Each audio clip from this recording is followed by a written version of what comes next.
અત્યાર સુધીમાં કુંવરજીભાઈ બાવળિયા, પરસોત્તમ સોલંકીને અત્યાર સુધીની અંદર સૌરાષ્ટ્રના બે સિનિયર જે મંત્રીઓ છે તેમને ફોન આવી ચૂક્યા છે. રિપીટના જે મંત્રીઓ છે તેમને અત્યાર સુધીમાં ફોન આવી ચૂક્યા છે. આપણી સાથે અરવિંદભાઈ લાડાણી છે, માણાવદરના ધારાસભ્ય. અરવિંદભાઈ, તમને શું માહિતી અત્યાર સુધી?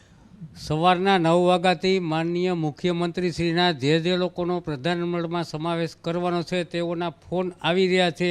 એ હું પણ ટીવીમાં જોઈ રહ્યો છું. કનુભાઈ સોલંકી, કનુભાઈ દેસાઈ, પરસોત્તમભાઈ સોલંકી, કુંવરજીભાઈ બાવળિયા, પ્રફુલભાઈ પાનસેરિયા, કુલ અત્યાર સુધીમાં 5 લોકોને મુખ્યમંત્રીશ્રીના ફોન આવી ચૂક્યા છે. બરોબર. અત્યાર સુધીમાં બીજી કોઈ વધારે માહિતી સૌરાષ્ટ્રમાં કોઈ ને સ્થાન? ના, હજી સુધી માહિતી નથી, પણ ટૂંક સમયમાં અમારા મુખ્યમંત્રીશ્રી બધી જાહેરાત કરી દેશે. બરોબર. કોઈ અંગત કોઈ મિત્રને ધારાસભ્યને ફોન આવ્યો હોય પાછો? ના ના ના ના, એવું કશું જ નથી. બરોબર. શું લાગે છે, નવા ચહેરા, સરપ્રાઈઝ ચહેરા હવે આવશે? અત્યાર સુધીમાં તો રિપીટ જે મંત્રીઓના નામ જાહેર થયા. પ્રધાનમંડળ મિશ્ર બનશે, નવા પણ ચહેરા આવશે ને જૂના પણ હશે, કારણ કે વહીવટી જ્ઞાન માટે દરેક લોકોની જરૂરિયાત હોય છે.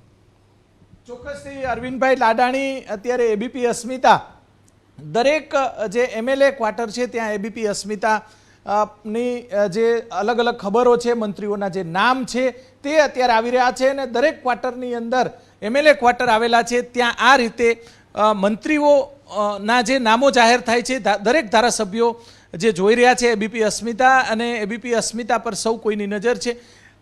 હજી પણ નવા ચહેરાઓના જે નામ ટૂંક સમયની અંદર જાહેર થશે. જી પરાક્રમ, આપણી પાસેથી અપડેટ લેતા રહીશું.